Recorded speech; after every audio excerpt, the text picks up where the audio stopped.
And now, the abridged history of higher education in the New World. In 1636, America's first college, Harvard, was founded, and a young lad in Brooklyn named Bernie Sanders was like, forget about it. Harvard is expensive and they talk funny, and what about us? So in 1842, the Free Institute in New York City, later called City College, opened its doors. And the kids of the time, like Alan Dershowitz, were like, finally? But the other half of the population, the Brooklyn half, were like, forget about it, what about us? In 1870, a similar free college for women was founded in the outer borough of Manhattan, later called Hunter College. But the girls in Brooklyn were like, forget about it, the bridge isn't even built yet, you think we're gonna swim? In 1926, City College and Hunter opened Brooklyn Extensions. 4 years later, they merged, and Brooklyn College became the first public co-educational liberal arts school in New York City.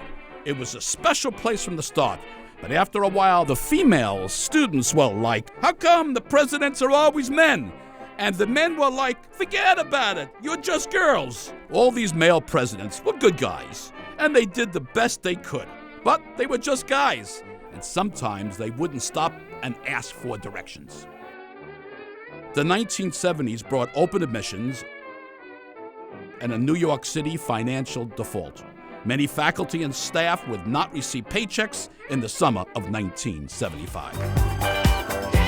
Fads and trends came and went, but one thing remained the same. Male presidents who still didn't stop and ask for directions. And then, in 2009, a new president came to Brooklyn College with the improbable first name of Karen. I hereby vest in you the office of President of Brooklyn College. And she knew how to dance, and a skeptical college community said, but she's from California, La La Land. But they also said, hey, she knows what francophone means, she knows where she wants to go, and she'll still ask for directions. And so the Karen Gould era began at Brooklyn College. And what an era it was. President Gould fought for faculty, and she fought with faculty. She fought for CUNY Central, and she fought with CUNY Central. She fought for everyone, and she fought with everyone. She tore the place apart. She put the place back together. She gave the college a new look with a new logo and a new mascot and new buildings and a bunch of new deans. She kicked tobacco off campus along with a few department chairs. She did more work by breakfast than most men do in a week.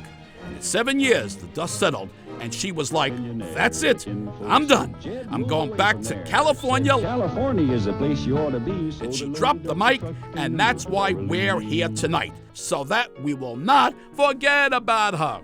She's given opportunities for tens of thousands of young men and women that are going to go forward with great education to make a difference in our city, our state, our nation, and our world. And that's what it's about. She's a very creative thinker. She does seek to have a lot of consensus. She's also able to garner a diversity of thoughts and ideas, bring things together and synthesize in a way that in the end is very useful to us. She developed a strategic plan for the college, which eventually ended up in the division of schools and the creation, of deans. Fairstein School of Film now exists at Brooklyn College, and really have to give kudos to Karen. She really made this happen. Her legacy at Brooklyn College will be one that in the 7 short years, what she really achieved at this institution is amazing, no matter what perspective you look at. She's been a blessing for Brooklyn College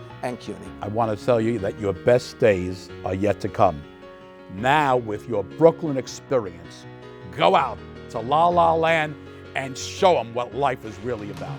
I wish they all could be California. I wish they all could be California.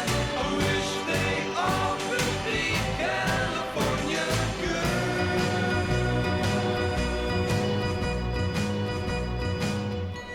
good. One wish would be that every student reaches their full potential and succeeds in a timely fashion, so they graduate in a timely fashion without a lot of debt.